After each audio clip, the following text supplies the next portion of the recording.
بسم الله والصلاة والسلام على رسول الله. ازيكم يا اغلى واحلى اخوات في الدنيا؟ يا رب تكونوا بخير وبالصحة متمتعين. النهاردة معانا الفراخ المحمر، الفراخ المشوي اللي زي المحلات بالظبط. هتاكليه وتكرريه لحد اخر الشهر ان شاء الله، وانت تعمليه بنفس الوصفة بنفس الطريقة بإذن الله. بس الاول فضلا وليس امرا، نشترك في القناة ونفعل زر الجرس، وبعد كده ندوس لايك وننزل بكومنت حلو من ايديك يا ست الكل. فضلا وليس أمرا لكلكم يا رب.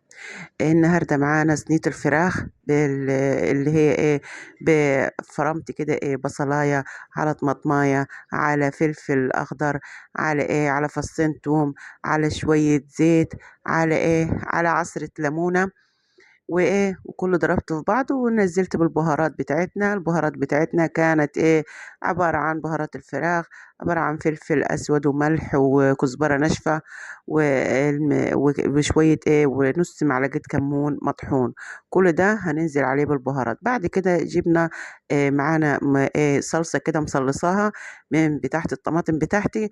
وبعد كده ايه، نزلت عليها بشرايح البطاطس، ببصلتين حلوين كده عليهم فصين توم.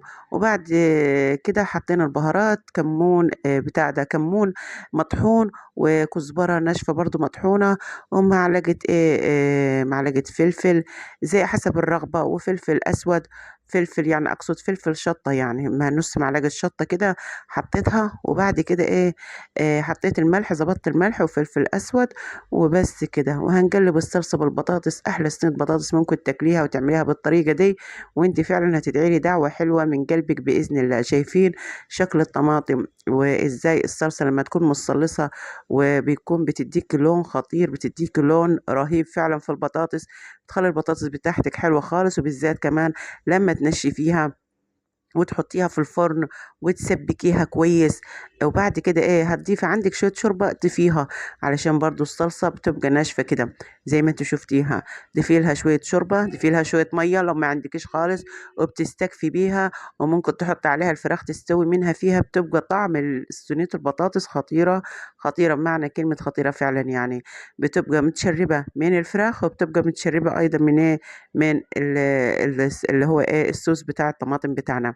طبعا كده احنا ايه، بنعمل صينية بطاطس وجبة متكاملة وصحية ومفيدة، وبتعمليها طازة كده، بتعمليها يعني ايه، يا دوب كده تكفي يومك وبس كده. علشان احنا عارفين ان احنا ايه، خلاص يعني صايمين، والصيام بتاعنا بيجي ايه، بيجي ما الواحد خلاص ما بياكلش كتير. زي ما انتوا شفتوا، انا صينية البطاطس بحب انشفها، بتبقى طعمها رهيب رهيب بمعنى كلمة رهيب. والفراخ بتاعي بيشوي زي ما انتوا شايفين، وبيدينا اللون الخطير ده. وصينية البطاطس بتبقى طعمها رهيب رهيب فعلا. كده بتبقى صينية بطاطس وجبة متكاملة. وكده بتبقى خلصنا الفيديو بتاعنا. شكرا لكم.